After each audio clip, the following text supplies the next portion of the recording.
Shalom and good evening. This is TV7 Israel News broadcasting to you from Jerusalem. And in today's top stories, Turkey extends its state of emergency by 3 months, starting from today, in its third such extension in what authorities said is an ongoing effort to bring to justice those responsible for a failed coup attempt last July.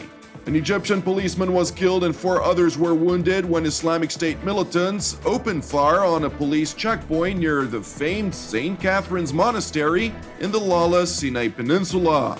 Israel decides after a security assessment to keep its border crossing with Egypt closed to Israelis who wish to travel to the Sinai Peninsula.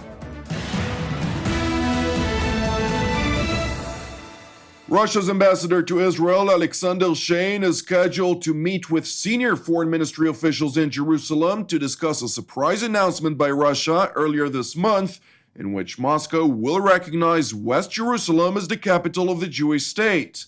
According to reports, Moscow's move will not prompt the relocation of its embassy from Tel Aviv to Jerusalem in the near future, and will coincide with the Russian demand that East Jerusalem will be the capital of a Palestinian state under any future peace agreement between Israel and the Palestinians. Even though Russia is the first country in the world to recognize West Jerusalem as the capital of Israel, the Arab world has yet to respond to the declaration. To date, Israel refrained from publicly responding to the historic recognition as well, as officials in Jerusalem told TV7 that even though the Russian move bolsters Israel's claim to the city within the international arena, it was referring to only half of the city, a position Israel rejects as it perceives Jerusalem as its united and eternal capital.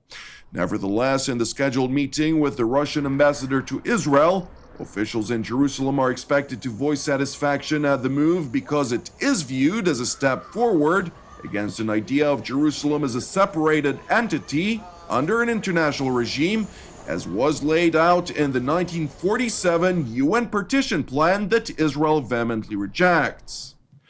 Now to another matter, Turkey extended its state of emergency by 3 months starting from today, in its third such extension in what authorities said is an ongoing effort to bring those responsible for a failed coup attempt last July to justice. Milli Güvenlik Kurulu kendi uhdesinde olan olağanüstü halin uzatılmasıyla ilgili konuda Bakanlar Kurulumuza tavsiye kararında bulundu.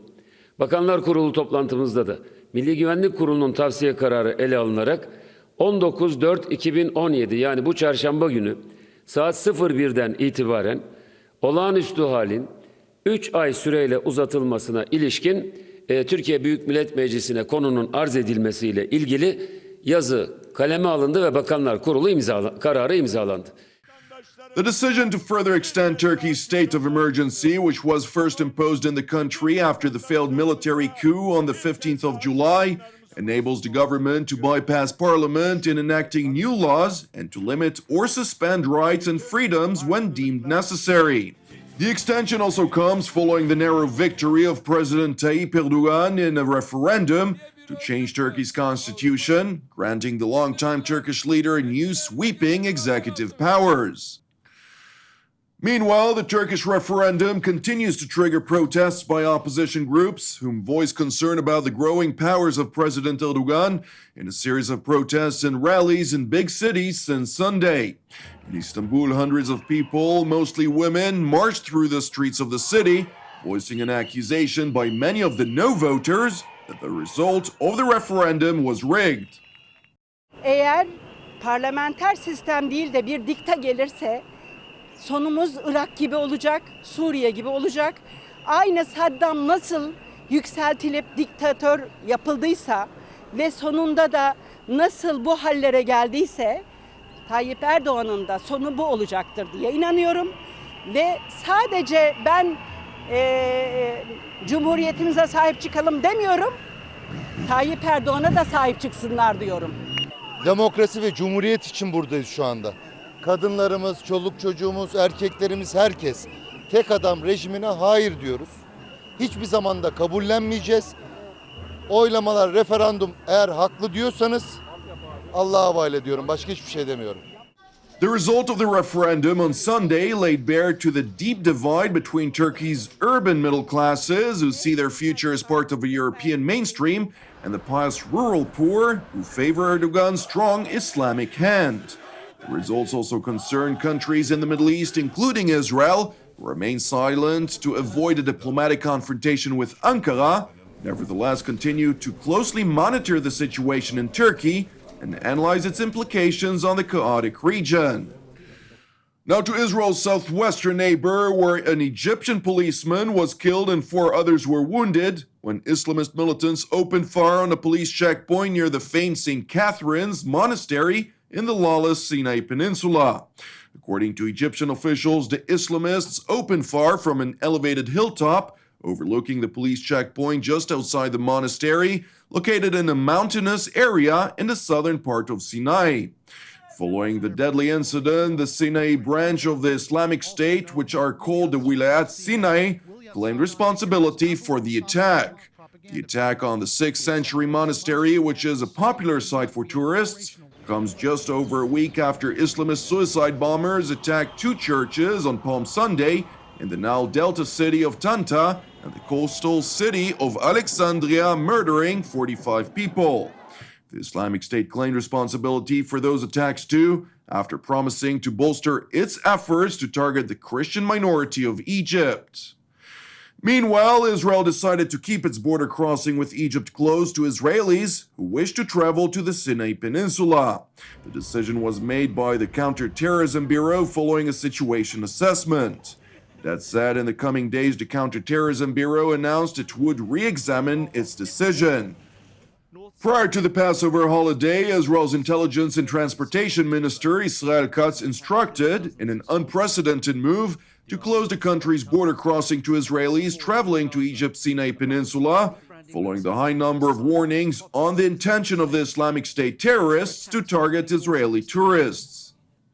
Now to Israel's eastern neighbor, where Jordan's King Abdullah, a former special operations commander, took part in a military exercise with the Jordanian armed forces as the country continues its fight against the Islamic State in both Syria and Iraq. Jordan is among the few Arab states that have taken part in the US-led air campaign against the extreme Muslim group in both Iraq and Syria.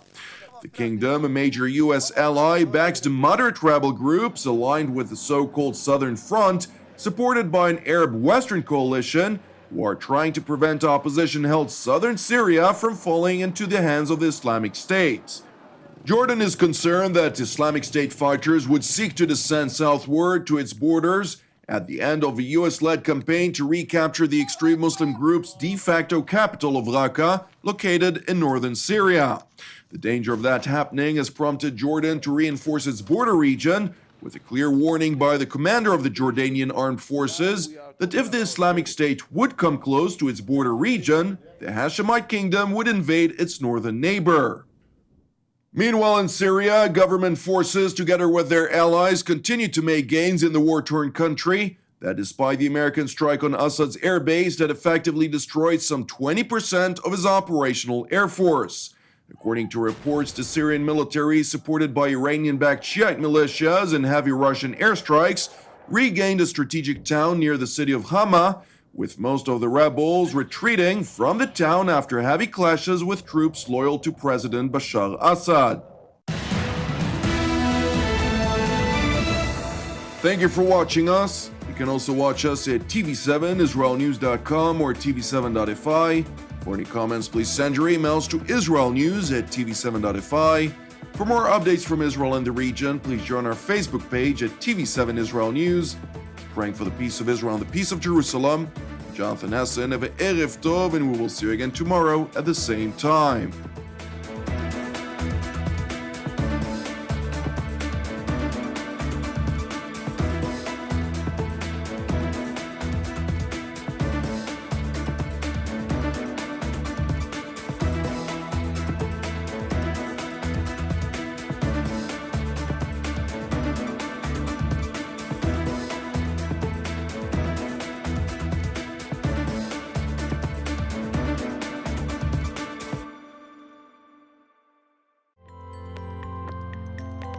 In order to donate to TV7 Israel News, please follow these simple steps.